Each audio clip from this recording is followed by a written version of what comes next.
Olá, bem-vindos a mais um episódio do Pod Dev, um podcast sobre a neurociência na criação dos filhos. Eu sou a Graciela Azevedo, sou psiquiatra da infância e adolescência e mãe do Heitor. Eu sou a Bruna Trevisan, eu sou psicóloga e mãe do João e da Catarina. E nesse episódio a gente está aqui de volta, a parte 2 do nosso episódio com a Dinara Souza, que é terapeuta ocupacional, especialista em integração sensorial, IS da Argentina, é mestre em educação. A gente não falou no outro, ela é também a coordenadora do Serviço de Terapia Ocupacional do TIM, que é o serviço, um ambulatório de transtornos do espectro autistas da Unifesp, e tem também um grupo de supervisão de terapeutas ocupacionais, que é o Catapulta. E hoje nós vamos dar continuidade a essa conversa. Quem não viu o outro episódio, aproveita o outro para entender melhor esse, tá? Mas é continuidade a essa conversa, então, pensando nas partes sensoriais, e falar um pouquinho mais das disfunções, dos sinais de alerta, talvez, que a gente tenha que olhar, Então, só retomando, para quem não pegou aquele. Tá. A gente falou dos 8 sentidos ali, Então, tato, visão, audição, olfato, gustativo, propriocepção, vestibular, interocepção. Quem não viu, volta no outro e a gente não vai definir tudo de novo. Okay. Mas acho que talvez a gente começar pensando ali, esse caminho. Sabe, o que é, então, uma criança que tem mais dificuldade no vestibular? Seja pro mais ou pro menos. Como é que é? Tá, beleza. Então, assim, pessoal, volta lá, porque lá eu expliquei toda uma faixa aí de espectro, de muito sensível para pouco sensível, tal. Do dimerzinho, que a gente liga e vai para o muito sensível e desliga e deixa pouco sensível.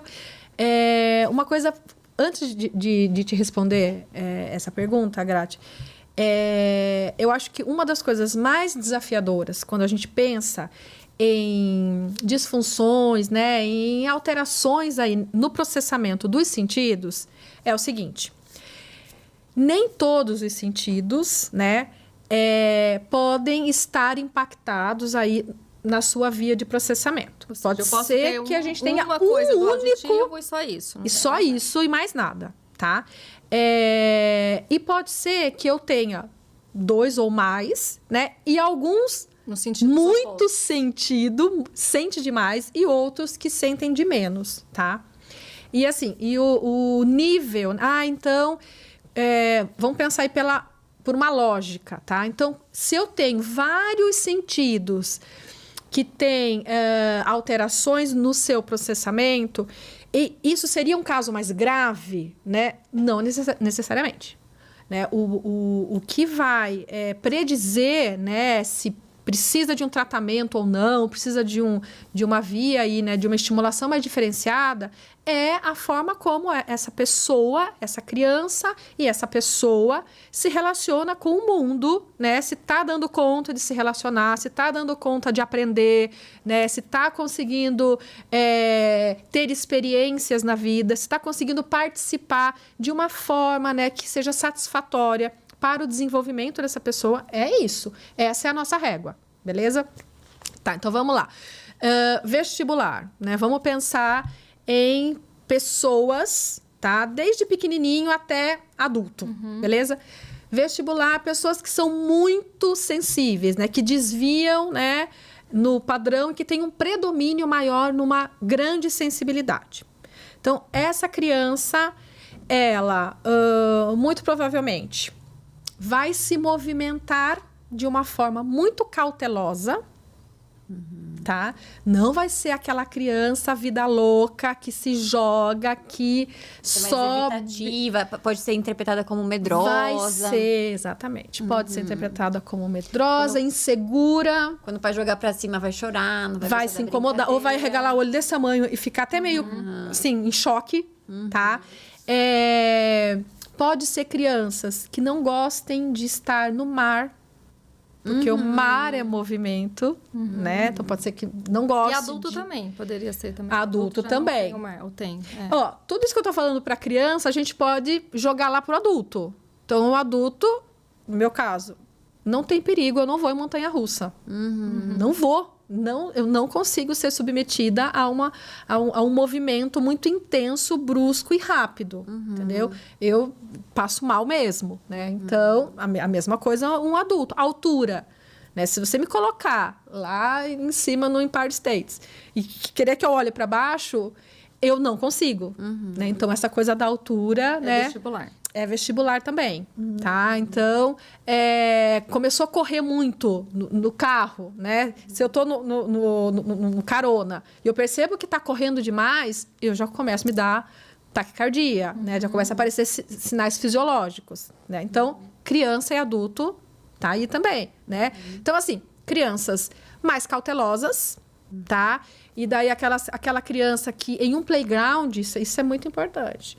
Criança que você observa em playground, que não está explorando, sabe? Que não está curtindo estar naquele ambiente, brincar em todos os equipamentos, no balanço, no trepa-trepa, né?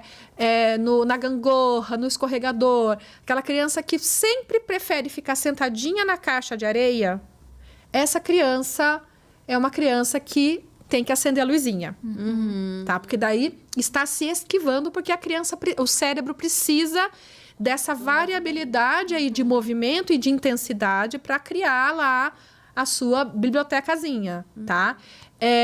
E tem uma forma da gente estimular isso na criança? Sim, a gente precisa tentar expor a criança a essas experiências, né? Seja de uma forma um pouco mais gradativa, protegida. Lembrando do jeito que você falou no primeiro, tem que ser uma experiência agradável, né? Então, se eu tô expondo ela de um jeito desagradável, eu não tô resolvendo. Tipo, não, vai lá e sobe de qualquer jeito, não vai funcionar. Não, é o que eu tô... É isso. Vai ser aversivo, ela não vai repetir. Não vai repetir. Não, e pode até gerar danos aí bem complicados, tá? Então, assim, é segurar junto, ir de mão dada. Então, vamos lá, mamãe vai de mão dada com você. A gente tenta, né? Balanço. Então, vamos começar com o balanço que tem a cadeirinha, que tem as costinhas, do que aquele que não tem nada atrás, que não tem onde se apoiar. Vamos começar com esse, né? Então, vamos começar bem baixinho, ó. O seu pé tá encostando aqui no chão, né? Você segura aqui, a mamãe tá na sua frente, tá? Professora... No colo da mãe, né? Naquele balanço na rede. Na rede. Então, vamos com a mamãe na rede. Ou a professora, né? Então, vamos... E daí, a professora pode ter ali os amiguinhos como modelo. Então, daí isso pode incentivar mais a criança a ter os amiguinhos, que daí... Os amigos brincando em segurança, vai reproduzir. Ver que não vai ter perigo, que o amiguinho caiu, mas que tá tudo bem. Então, isso... Se motiva por estar com as crianças, por se integrar na brincadeira. Tem crianças que sim. Tem crianças que sim. Que na modelagem... São aquelas crianças assim, que tá todo mundo... todas as crianças vão lá e dão 5 voltas. Essa criança vai esperar todo mundo ir. Daí, depois, na hora que todo mundo sair de perto, ela vai lá e ela vai sentar um pouquinho e ela vai dar uma volta. Entendeu? Mas é gradativo, tá? Então tem sim. Agora, não, Dinara, não vai de jeito nenhum. Quando vai, é nítido o sofrimento. Vai, ou você não, até vai, mas a criança volta pior do que foi. Ela volta totalmente desorganizada, ela volta irritada, ela volta se movimentando demais, daí parece que ligou demais a criança e eu não consigo desligar essa criança para fazer outra coisa com ela, tá? Então, tem que ter esse cuidado. Então, nesses casos, aí vale a pena você procurar um terapeuta ocupacional, né? Aqui no Brasil, apenas os terapeutas ocupacionais que conseguem ter essa formação, essa habilitação, a expertise para conseguir avaliar isso. Qualquer terapeuta ocupacional? Não, o terapeuta ocupacional, ele precisa ter um vasto conhecimento em processamento sensorial e em integração sensorial. Uma das formas de saber é ver a certificação. Não Exatamente. É que é necessário, não sei, talvez, né? Pode ser que tenha outras pessoas que estudaram e tudo, mas Exatamente. é uma das formas de checar. Mas a gente pode perguntar, você trabalha com integração sensorial? Tem uma a formação. Pergunta pra direcionar. É uma formação. Existe, sim, as formações, né? Que é como se fossem as especializações aqui no Brasil. Tem em vários lugares, tá? No país inteiro tem essas especializações. Mas, legalmente, a gente não pode bater o martelo e falar, né? Que, olha, é proibido... Terapeuta ocupacional é proibido. Fazer sensorial sem enfim, É como na psicologia. Qualquer psicólogo, teoricamente, pode fazer avaliação neuropsicológica. Mas é de bom senso que ele tem uma formação específica nessa área. Sim.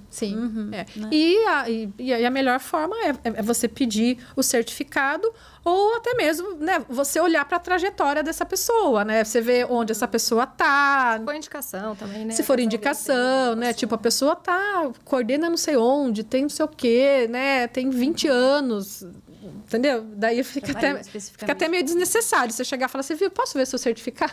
Sim. O meu mesmo nem sei tá. Mas tudo bem. Não, tá mentira. Tá guardado nas minhas pastas lá, dos meus drives. Mas sim, daí eu acho que vale a pena dar uma olhadinha, entendeu? E pedir uma avaliação. Então, aí, vestibular, né? E a mesma vestibular coisa... para mais, né? Exatamente, para mais. Agora, o vestibular para menos, tá?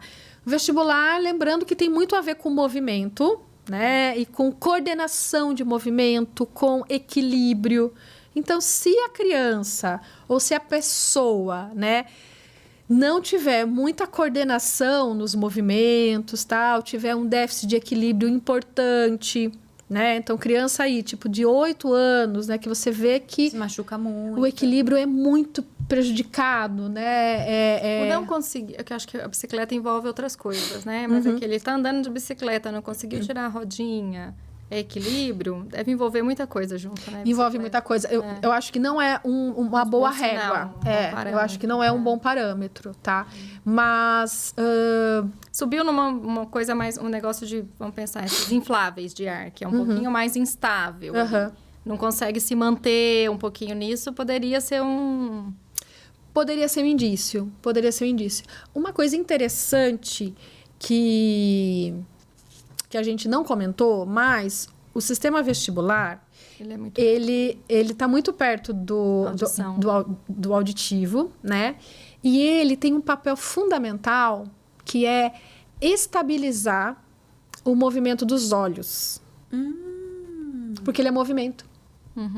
E o olho é movimento. Não estou falando de percepção visual, é outra coisa. Mas o movimento dos olhos, né? Então, olha que interessante, né? Eu mexo a minha cabeça, mas eu posso continuar olhando para você. Né? Porque os meus olhos estão estáveis em você. Então, isso é sistema vestibular. Tá? Então, olha só. Criança em idade pré-escolar. Criança que tem dificuldade para olhar para a professora e copiar. Sim. É movimento de olho.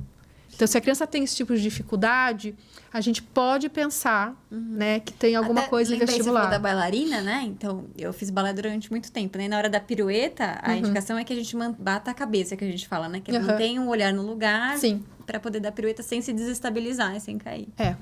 Muito provavelmente, alguém que tenha uma alteração vestibular aqui, para hipo, jamais... Não vai fazer pirueta. Jamais não vai conseguir fazer isso. E o hipo, ele pode ser alguém também que busca mais, então? Que é aquela criança mais, tipo, se joga sem perceber risco, talvez? Pode ser. Pode ser aquela criança que precisa se movimentar muito também, né? Criança que faz tudo muito rápido, tá? Tudo bem que é meio complicado, porque tem uma fase que as crianças querem fazer tudo rápido mesmo, né? Que a criança parece que não sabe andar, tudo ela quer correr, né? Mas o movimento... lento, devagar, vamos lembrar da academia. Se a gente tiver que fazer uma série de exercícios de forma lenta, isso é pior do que se a gente faz... É mais difícil. Né? É mais difícil do que se a gente faz rápido. Né? Então, é isso. Então, a gente pode olhar para uma criança e se essa criança tiver dificuldade para se movimentar lentamente, pode ser que tenha alguma coisa vestibular e também pode ser que tenha alguma coisa proprioceptiva. Junto, tá? Porque o movimento, ele é vestibular e propriocepção. Porque a propriocepção dá consciência corporal, esquema corporal pra gente, né? Então, outra coisa, né? Daqui também, das crianças que tem pouca percepção, que sente pouco o sistema vestibular. Tromba em todos os lugares. Criança que não consegue desviar dos objetos, entendeu? Porque, assim... O vestibular, ele é movimento, controle de movimento de corpo e também de olho, né? Então, assim, a criança está caminhando, eu estou olhando para aquela cadeira ali. Eu estou fixa naquela cadeira, mas eu... Não viu a mesa. Não vi a mesa. Porque não é rápido o suficiente para eu olhar para a cadeira e olhar para a mesa, né?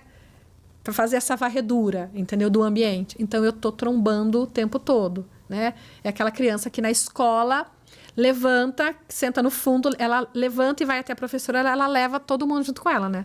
Ela vai levando as coisas das carteiras das demais crianças. Então, também pode ser um exemplo bem considerável. E se a gente for pensar num adulto, né? Que adulto é esse aqui, né? Coitado desse adulto, que ele sofreu a vida inteira, porque como criança ele passou por tudo isso. Mas chegou, né? Sobreviveu, é lá um adulto. Esse adulto, ele vai estar muito provavelmente nos esportes radicais. Ele vai estar pulando de bungee jump, entendeu? Ele vai estar buscando a sensação, porque não sente, né? Direito, entendeu? Sim. E o que o Acelera cérebro... mais o carro também, né? Acelera mais o carro, tem... Né, Olha, a gente já tá vendo aí. Causa de direção perigosa aqui, né? Hiporreatividade vestibular. É o cara que é instrutor, né? Que é paraquedista, instrutor, entendeu? Né? Gente, eu fico pensando, gente, como é que alguém, né? Ganha vida fazendo isso? Precisa, né? Sentir. Porque assim, gente, o cérebro, ele não se contenta com pouco. Tá? Ele precisa ali da quantidade ideal para ele. Se tá chegando pouco para o cérebro, ele vai pedir de alguma forma. Ele vai requerer, né? Então, esses casos dos sentidos, né? Que estão aqui desse ladinho aqui, que sente pouco, o cérebro vai pedir, né? Porque senão o cérebro vai ficar totalmente desorientado, totalmente perdido, sem saber, né? Porque o que entra muito sutil, né? A via de processamento acaba acontecendo um monte de probleminhas em várias partes, né? Em várias etapas dessa via, que a hora que é para chegar lá no córtex, chegou quase nada. Então, daí não alimenta, né, as funções superiores, né, as regiões mais corticais do cérebro, que são fundamentais para uma série de habilidades acadêmicas, né, de linguagem, enfim. Eu estava pensando em ver se dá tempo da gente passar por todos, né? Talvez a propriocepção, que eu acho que também é mais difícil das pessoas entenderem. Assim, o que seria um hiper ali de uma propriocepção? Sabe quando você falou da questão de derrubar muito as coisas? Acho que envolve um pouco da propriocepção também. Também, né? Também. E eu lembrei de um meme que representa o TDAH que tem alterações sensoriais, que é aquele que vai andando e encostando na pessoa, assim. Seria mais propriocepção. Sim. Né? Que não, precisa coitado. encostar pra poder... Enquanto conversa e tal. Então, acaba tendo... Você falou essa questão dele no mundo, né? De organizar ele no mundo. Até na interação social, né? De saber a distância que tem que se colocar diante da outra pessoa, por exemplo. Sim. Né? E aqueles que são os que buscam o tato, né? Que não sente direito o tato, gente. Que fica pegando. Então, vamos falar do tato. E tudo quer pegar. Ou do tato, mas envolve o tato, né? Nesse exemplo também. Envolve o tato. Sim. Envolve o tato. Qual que a gente daí... fala primeiro, você acha? Propriocepção ou tato? Bem, já vamos matar a propriocepção, porque ela é um sentido, assim, a disfunção da propriocepção, o hiper, raríssimo. Tá. Raríssimo, quase praticamente não se tem a descrição dele na literatura. Tá? Eu mesma nunca tive, em 25 anos, praticamente, de atuação, eu nunca tive uma criança hiper proprioceptiva. Tá.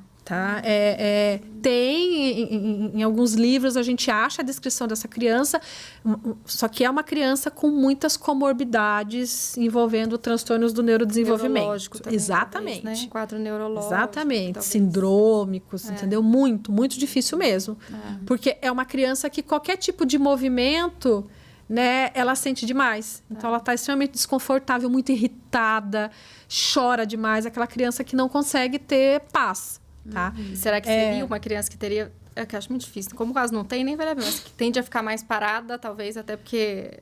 Não sei, né? Então, como são casos muito comórbidos, a gente não consegue fazer um diagnóstico diferencial. Então, vamos para o hipo. Então, o hipo, então, é isso, né? O mais provável é que seja o hipoproprioceptivo.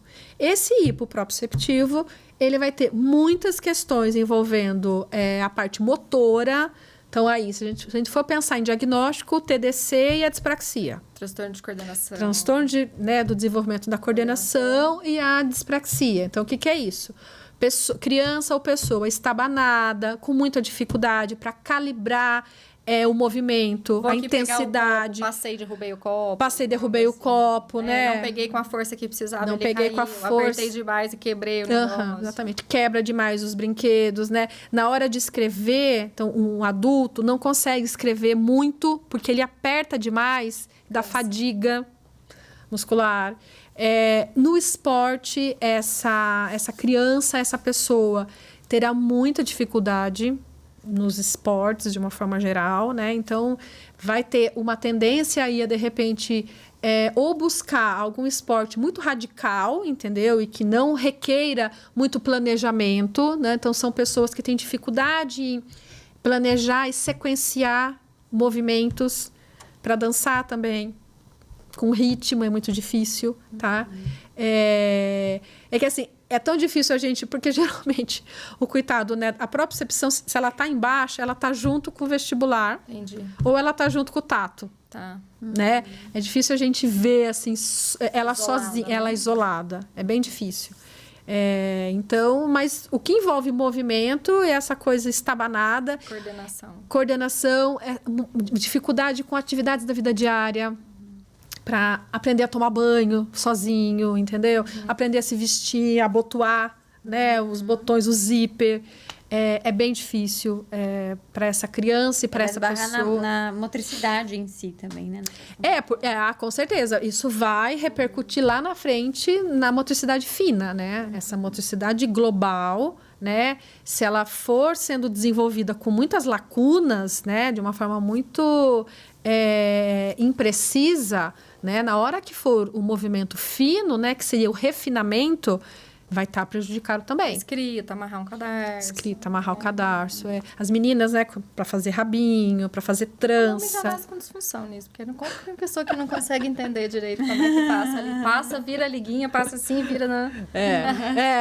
Os homens... mas a gente não dá para saber se nasce com disfunção ou se foi pouco exposto. Porque o João faz trança em mim. Foi muito exposto. Foi muito exposto. Muito provavelmente. Bem, então, a propriocepção é isso. A gente pode encontrar mais no hipo do que no hiper sensível. A gente vai ver questões envolvendo movimento, coordenação, planejamento, né, de movimentos. Vamos pro tato, então, que você falou que também vem junto, muitas vezes. Tato vem junto. Então, vamos ver. Muito sensível, tá? Essa pessoa, essa criança que é muito sensível ao tato, porque assim, gente, uma coisa importante. O tato, ele é um dos sentidos que está muito ligado à proteção e à sensação de estar protegido e acolhido, tá? Então, se, de alguma forma, essas experiências que deveriam gerar em mim, sabe, segurança, proteção, foram linkadas, né, com afetos negativos, isso eu vou levar para o resto da minha vida, tá? Então, essas crianças serão crianças que não gostarão de muitos toques, tá? Se ela for muito sensível, a não ser que seja um toque mais profundo, tá? Porque o toque mais profundo, né, ele junto com a propriocepção, que é o toque mais profundo, ele acalma. Então, daí eu tolero, eu aguento, e ele é linkado com um afeto positivo, tá? Mas se for um toque mais leve, uma cosquinha, ou, sabe, aquele famoso afago na cabeça da criança, que a criança faz assim, né? Aí já é muito difícil para essa criança, né? Então, daí... Porque eles exacerbam ali a sensibilidade. Porque já é muito sensível e daí excita mais ainda. Tá? Então, daí fica quase que insuportável para essa criança. Então, essa criança, ela vai se esquivar, né, de muito contato físico, tá? Ela pode se esquivar, realmente, né, rejeitar, ou ela até tolera, mas não aguenta muito, não aguenta ficar muito, tá? Aquela criança que às vezes se fala, dá um abraço no fulano, a criança vira de costa. Né? E daí, a criança deixa com que a pessoa abrace ela, mas ela mesma não vai lá e não dá aquele abração. Um adulto, né, com essa hipersensibilidade, né? Essa hipersensibilidade tátil, ela pode ter uma correlação muito forte com padrões alimentares, tá? De distúrbio alimentar pediátrico. Boca, né? Não é só gosto, né? Tem tato. Não, tem tato. Textura, né? Tem o tato. Dentro da boca tem tato e aqui, e na boca mesmo, é a região que tem mais terminação nervosa tátil. Né? Então, se a criança é sensível ao tato, né? Pode ser que a boca seja quase que insuportável, né? Pois bem que... Escovar dente. Escovar dente. De repente ao cabelo. Difícil. Roupas, né? Roupas, as etiquetas, né? As texturas de roupa, ficar com meia, ficar com sapato, aguentar. Então, aí a gente está falando de um caso bem extremo mesmo, um caso que precisa ir para uma intervenção. Porque senão a vida dessa criança e a vida dessa pessoa será muito difícil. Será regulada o tempo todo por sentimentos desagradáveis. Eu vejo muito em algumas famílias, né? Quando a criança tem alguma resistência com alguma questão sensorial, assim, então, ou pisar na grama, na areia, por exemplo, ou estar exposto a algum tipo de textura na alimentação, e os pais querem evitar aquele momento de dificuldade, de estresse, ou por medo de causar um sofrimento na criança, ou porque isso exige muito, né, do manejo deles ali, né, do nível de regulação emocional dos próprios pais para lidar com isso, acaba fazendo com que a criança tenha menos oportunidades de melhorar isso, né? Então melhor não colocar o pezinho dele na areia, melhor não dar essa alimentação. E acaba intensificando muito mais essas dificuldades, né? Então, o que acontece? Existe ali, né? O que é uma variabilidade normal. O que é uma variabilidade normal e que daí a exposição, né? A exposição controlada, aquilo que a gente estava brincando, gradativa. Né? Gradativa. Então, vem cá, vamos brincar um pouquinho hoje. Tudo bem, se você... vamos brincar, tem uma toalha aqui do seu lado para você limpar sua mãozinha a hora que você quiser. Eu tô junto com você, tá? Eu te respeito. Eu sei que às vezes é difícil mesmo, tá? Então, essa coisa gradativa é uma variabilidade, né? Então, vamos devagar e eu tô junto com você. E sempre validando para a criança e para a pessoa que eu entendo.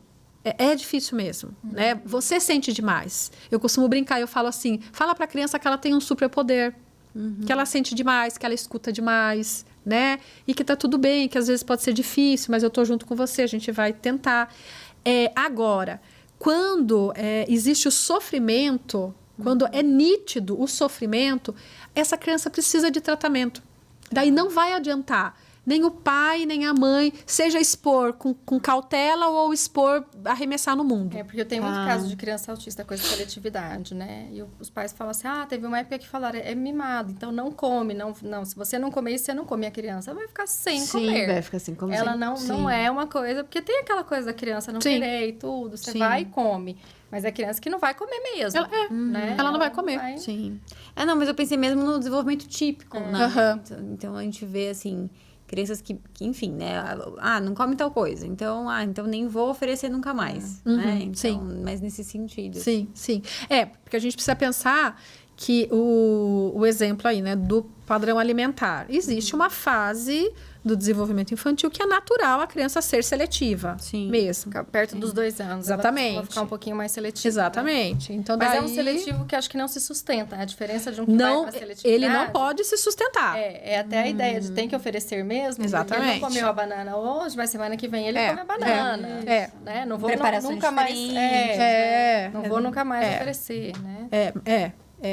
Ele sai disso. Ele vai sair. Né? É só a gente ter mais paciência, às vezes mais criatividade, alguma coisa e tal, né? Uma atenção maior, mas ele vai sair disso. O problema é quando não sai. Né? Eu lembro que, por exemplo, o meu filho João, ele tinha uma questão dessa coisa do pisar, né? Tirar o sapato para poder brincar no chão, né? Em qualquer textura de chão. E bem difícil. Ele evitava ir no parquinho se não tivesse, entrasse uma areinha, assim, não sei lá, muito difícil. Até que teve uma oportunidade de um lugar que era super motivador para ele estar ali. Daí ele conseguiu fazer essa associação de ser... Compensava muito ele se arriscar um pouquinho mais, ficar sem sapato, para poder brincar e explorar ali, né? Precisou um pouco desse trabalho, assim, né? Sim. Então, ele não tinha um desenvolvimento atípico, mas ainda assim precisava de um movimento externo para que ele se arriscasse um pouco mais e tolerasse. Hoje em dia não é um problema nenhum. Sim, sim. E assim, gente, eu acho que é um assunto que, para mim, é muito importante falar isso. Talvez não estivesse aqui no nosso script. Mas o encontro, sabe, dos cuidadores com perfis sensoriais opostos aos de seus filhos e filhas. Então, é isso. Uma criança... Vamos olhar assim... Um desvio. Não estamos falando de uma disfunção, não é isso. É tipo que nem o seu pequeno, entendeu? Então, uma criança que é um pouco mais sensível... Pensar um pai que adora montanha-russa versus uma criança que não era. Uma criança mais sensível com uma mãe buscadora tátil. Aquela mãe que, entendeu? Que tem que apertar. Sabe? O quanto que, às vezes, vale a pena. Daí, eu acho que nem faz tanto sentido ir, sabe? Assim, para um TO, para uma avaliação. Mas um suporte ali do pediatra. Um pediatra um pouco mais sensível, sabe? Para identificar isso. Para conseguir fazer o encontro, sabe? Desse pequeno que é mais sensível com essa mamãe e esse papai que é muito buscador, sabe? Então, assim, contar que existe essa variação. Eu acho importante falar isso porque a pediatria não tem essa formação, né? E se a gente está falando de uma variabilidade, não precisa ir para uma psicologia, para um TO, entendeu? Não requer isso. Requer apenas que algum profissional... Ou alguém que assista aqui, né, o podcast, conte para essa pessoa. Olha, pode ser que você seja mais buscador e seu filho mais sensível. Ou o contrário. Uma mãe mais sensível, né? Uma mãe ali que não gosta... Não dá oportunidades. Né? Que não dá oportunidades e que não gosta de tanto toque. Com uma criança buscadora. Né? Uma mãe mais sensível... vestibular. Que pode até gerar uma certa percepção de não estar amando, né? Tipo, porque tem a linguagem do amor do toque físico, né? Entra um pouco nisso, se sentir amado a pessoa toque, talvez possa falar assim, pode ser, nossa, parece que ela não ama o filho, né? Ou, meu filho não me ama porque não gosta do meu abraço. Então, pode ter uma interpretação. Exatamente. Ali, né? E a própria criança, né? Aquela criança que requer mais o contato, né? Que busca mais o tato, sabe? Que fica pendurada na mãe o tempo todo. Que a criança tem 3 anos, 4 anos e quer ficar grudada na mãe, quer colo o tempo todo. E se essa mãe não né? É mais sensível ao tato. Não gosta que pegue, não gosta que beije. Daí, como é que fica para essa criança, né? Minha mãe não me ama, né? E a culpa dessa mãe, puxa, eu queria, mas, né? Gruda demais, nessa. Todo mundo quer um filho que abraça e que beija, e eu tenho o meu, mas não curto tanto isso, né? Então, eu acho que é muito interessante, sabe? Que as pessoas possam realmente... O conhecimento, ele é libertador, né? E é maravilhosa essa iniciativa de vocês, né? De trazer aqui para uma linguagem mais acessível um conhecimento científico que às vezes fica lá na academia, tal, né? Em um nível que parece que é inacessível para todo mundo. Mas que as pessoas possam, né, conversar sobre isso, né? E entender que existe essa variabilidade, né? E que está tudo bem. E que aquele que é muito sensível não é o fresco, não é o nojento, não é o mimado, né? Que muitas vezes acaba recebendo esse tipo de adjetivo, de rótulo. Assim como aquele que busca demais, né? Não é o desastrado, estabanado, que tem 2 pés esquerdos, sem noção, né? Nossa, pegajoso, pessoa chata, pegajosa, quer ficar junto o tempo todo, né? São condições, são variabilidades e que pode ser que molde aí as personalidades, né? Que moldem as escolhas que essas pessoas terão, né? Mas eu acho que... Não sei. Que legal. Não, mas aí, calma aí. Eu tô pensando que a gente não terminou aqui. Não. O tato. A gente falou do que é hiper. Do hiper. Né? E do hipo. A gente não falou do hipo. Não falamos... Acho que não. Tá. Não falamos... fecha-se falando do hipo? Vamos falar do hipo, vai ter tempo de falar talvez o auditivo, não sei, vai dar tempo de tudo, mas mais vamos falar ainda. O hipo, a gente... Bem, é isso, né? Essa pessoa que... Essa criança que pega demais, é aquela que volta para casa, né?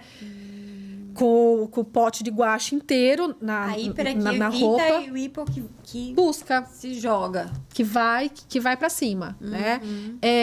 Pensando aí em uma variabilidade, né? É a criança que vai buscar experiências táteis, né? Que ela vai sentir muito prazer em experiências táteis. Seja com texturas diferentes, com temperaturas diferentes. Tá? Então, essa é uma variabilidade. Pensando em uma disfunção, né, que aí seria um problema que merece um tratamento.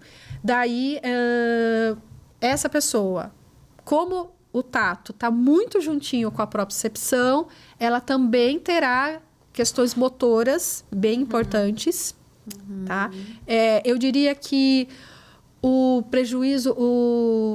O maior impacto, né, do tato, sendo, né, pouco, né, sensível, é a dispraxia. É a questão envolvendo a propriocepção, que daí vai gerar... Estou pensando em praxis, né? Você pode explicar melhor, mas é essa, tipo, um movimento motor planejado, aquela coisa planejar, pensar no que fazer... Né, sequenciar, executar. Então, a dispraxia é quem teria dificuldade em algum ou vários desse processo, né? Exatamente. Porque o movimento, a gente aprende os movimentos. Tem alguns movimentos, poucos movimentos que a gente já vem de fábrica, né, com o arquivo, né? Então, engatinhar, andar, enfim. Mas a grande maioria a gente precisa aprender, né? Existe um aprendizado motor para a gente conseguir. E nesse aprendizado motor, a gente tem várias etapas para que isso se torne automático, né? Então, todas essas etapas da aprendizagem desse movimento requer planejamento e execução. Então, isso é a praxis. Né? Pensar sobre, não? Não necessariamente. A ideação é um componente, mas ela está muito mais num campo cognitivo, de linguagem, tá? Do que apenas a execução motora. Então, por exemplo, pode ser uma coisa daquela que sozinho ele não faz, se ele ver alguém fazendo, ou se alguém der um pouquinho de dica, ele vai... Ele vai. Porque precisou de alguma coisa ali para o movimento é assim, faz desse jeito. Sim. Dá um modelo, né? Direcionar. Dá muito modelo. Muito modelo. Muito modelo e muito feedback. Né? Tem aí algumas linhas, assim, algumas teorias, né? Então, a teoria da aprendizagem motora, né? Que é diferente da teoria de integração sensorial, né? Que também olha para esse tipo de dificuldade. Não a dificuldade do tato, de ser hipossensível, mas pensando aí no planejamento motor, né? Então, trabalha-se muito com feedback auditivo, né? E junto com a cognição. Então, olha, você percebeu como você fez, né? O quanto que você colocou de força para você jogar a bolinha, né? Você acertou na cesta ou não? Não acertei, tia. Você jogou forte ou fraco, entendeu? Então, esses vários feedbacks para auxiliar nesse aprendizado. Mas, voltando lá para as questões do processamento sensorial e da integração sensorial, né? Que é o que está conduzindo aqui a nossa conversa. Eu acredito que o principal prejuízo, né, do hipo, né, que a gente chama, né, das crianças e das pessoas que têm uma pouca sensibilidade, é a questão no tato barra propriocepção. E se a gente fosse, assim, tentar resumir ao máximo, tá? Todos os sentidos, né, que tiverem algum tipo de disfunção envolvendo mais a hipersensibilidade, a gente vê isso muito no comportamento dessa pessoa frente às experiências, né? Então, tudo que envolve comportamento, são as insegurança, medo, irritabilidade, ansiedade, entendeu? Então, esses comportamentos, os que sentem demais. Os que sentem de menos, a gente vê isso em comportamento motor, que daí tem a ver com a coordenação dos movimentos. Então, acho que uma coisa bem fácil, assim, até para a TO que está aprendendo, sabe, sobre processamento sensorial. Mas mesmo se a gente pensar, que eu sei que é muito difícil para falar em disfunção isolado, né? Sim. Tipo, um hipoauditivo. Estou aqui pensando, o que o hipoauditivo vai interferir em planejamento motor? Não sei se interfere. Mas é que eu sei que é muito difícil vir isolado na disfunção. Na né? disfunção. Você não vai ter um hipoauditivo isolado. Sim, né? É muito difícil.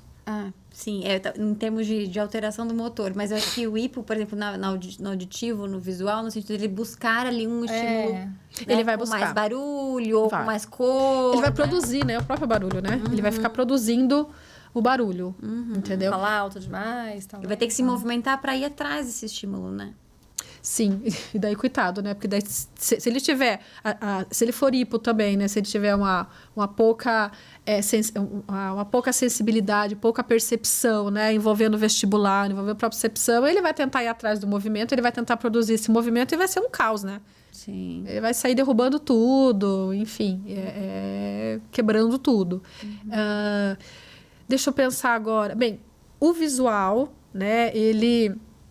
A gente vê a hipersensibilidade, né? A hiperresposta visual, de ter dificuldade com intensidade de iluminação. Então, às vezes, é aquela pessoa que no sol é muito difícil, sabe? Que realmente não consegue ficar num ambiente aberto sem um óculos de sol, né? Porque se incomoda mais irritado muito. num lugar que tem muito estímulo visual também. Fica mais irritado, né? Num ambiente muito enriquecido com estímulos, né? Ou num ambiente que os estímulos estejam em movimento o tempo todo, né? Desorganizados. Essa fica com uma sensação ruim, um certo incômodo, mas não sabe muito bem o que é. É que nem a gente, quando a gente às vezes está num ambiente que você vai ficando escuro, daí a pessoa vem e acende a luz, você fala assim, nossa, era isso que estava faltando? E eu não sabia o que era. É mais ou menos isso, sabe? Essas pessoas que têm essa questão visual aí de muita sensibilidade. É difícil a criança conseguir te falar. Ela fica com uma sensação de desconforto, incômodo, mas não sabe muito bem o que é. Né? Porque desde que nasceu é assim, né? Então, geralmente, pensando nas crianças pequenas, né? Na educação infantil, nas escolas mais tradicionais, é muita cor, muito estímulo, né? Nos ambientes, né? Sim. Sim. E aí é difícil realmente a gente perceber que aquela criança com aquele comportamento por conta desse motivo, né? Nossa, eu diria que é quase impossível. Se não vier com alguma outra coisa junto ali, essa criança... Não, é muito difícil. É muito difícil. O auditivo é mais fácil, né? Porque o auditivo é mais fácil porque ela vai... Ela vai. Pensando eu acho que assim... é mais fácil porque tem muita criança que tem um comportamento meio compensatório evidente, né? Tipo, ele vai tampar o ouvido, entendeu? Exato, vai sair correndo, né? Se liguei o liquidificador, sai correndo do ambiente, chora, do barulho, né? Agora, e porque talvez o barulho seja algo também fora do usual, né? Porque a luz tá lá o tempo inteiro, né? O barulho, assim, de repente aparece. Isso. Né? O negócio... O auditivo tem alguns autores, né, que eles vão olhar, né, para essa diminuição, né, na discriminação auditiva, pensando mais no processamento auditivo central, né? E daí, se a gente for ver... Quando é muito isolado, né? Que é isso que eu falei. Quando é muito... Na muito... integração sensorial, não vem sozinho. Não vai ser um auditivo sozinho. Não. Né? O transtorno mesmo de processamento sensorial, não. Precisa ter ali as combinações para a gente conseguir fechar, né, o diagnóstico. Agora, o sentido sozinho, a gente poderia daí pensar no PAC, né? Que daí... E o visual também tem ido muito para isso, né? Do processamento visual tem. Também, né? Mais isoladamente ali. Que daí a gente vê, tipo, dislexias, né? Na hora de que vê, mas tem muita dificuldade com as questões espaciais dos símbolos, né? Para identificar mesmo. Daí acaba indo aí para os distúrbios de aprendizagem, né? Você acha que a gente pode fazer o PodioDev agora? Podemos, né? Vamos, tô aqui pensando no que... Então, Dinara, a gente tem um quadro que chama PodioDev, que a gente vai selecionar, pegar algumas coisas que a gente já conversou, mas para sintetizar, né, os assuntos aí, direcionar para os pais. E você pode responder que pode, né, quando tem uma opção ali, né, dos pais colocarem isso em prática ou não. Quando deve, necessariamente ele tem que seguir, ou que não pode, não deve, e aí você pode Não precisa ser direta, pode explicar o ponto de vista também. Tá, quase sempre. Quase sempre. Vamos lá, vou começar. Então, pode ou deve encher um bebê ali de estímulos e música o tempo inteiro, coisa visual o tempo todo? Bebezinho. Bebezinho de quanto tempo? Acabou, sei lá, 2 meses. 2 meses. Não pode. Não pode. Assim, pensando de você inserir mais estímulo, né? Como estimular um bebezinho de 2... Como estimular? Quero estimular o meu filho com 2 meses, né? Não, você não vai estimular... Pega no colo, né? Não, você não vai estimular. A criança de 2 meses né? pegar no colo, dar um contato. Dar muito contorno, né? Com estímulos que tragam... lembrando, nasceu, tá aqui. Nasceu, tá muito sensível. Então, se você quer estimular, você vai estimular para tentar trazer para cá. Então, você vai estimular com sensações que acalmem. Então, sensações porque foi nessa lentas. Ideia de, você tem que estimular. Você começa, você tá lá, tem 200 móveis, aí tá tocando a musiquinha, aí tá o Baby Einstein, sei lá, né? O que ali... Não. 2 meses, não. Isso daí é lá pelos 10 meses que a criança que tá engatinhando, daí você enriquece o ambiente com segurança, mas você enriquece. Pode ou deve buscar ajuda profissional quando os pais percebem que não sabem muito ajudar a criança, quando ela fica muito irritada com um tipo de estímulo, ou quando ela busca muito excessivamente um tipo de estímulo? Se pode ou deve? Eu acho que pode procurar. Acho que deve procurar se você percebe sofrimento no seu filho, né? Ou se você tá sofrendo, entendeu? Se você tá sofrendo... angustiada. Ou se você tá sofrendo demais, Sim. né? Aí deve. Sim. Mas eu acho que pode procurar.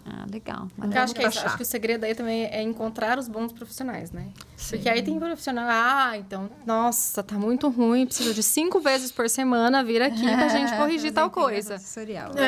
Então, você tem que achar os bons profissionais ali. Sim. Se tem mais alguma aqui que eu tô pensando. Pode ou deve, então, enriquecer a experiência de crianças ali a partir de 1 ano ou até um pouquinho antes, com diferentes estímulos sensoriais?